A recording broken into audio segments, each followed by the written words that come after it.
D P او ساہیوال فیصل شہزاد کا D P O office Sahiwal میں اردل روم corruption اور اختیارات کے ناجائز استعمال پر 4 پولیس افسران و ملازمان نوکری سے برطرف۔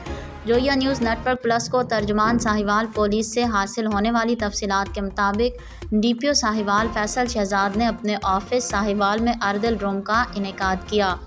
اردل روم میں ضلع بھر سے 40 افسران و ملازمین پیش ہوئے۔ ایس آئی خالد بشیر، سابقہ ایس ایچ او تھانہ بہادر شاہ، ایس آئی کاشف، سابقہ انچارج چوکی گیمبر، اور کانسٹیبل مظہر اقبال، سابقہ محرر چوکی گیمبر کو رشوت ستانی کی شکایات پر، جبکہ اختیارات کے ناجائز استعمال پر ہیڈ کانسٹیبل محمد آصف انچارج گارڈ ہڑپہ کو نوکری سے بے دخل کرنے کے احکامات جاری کیے۔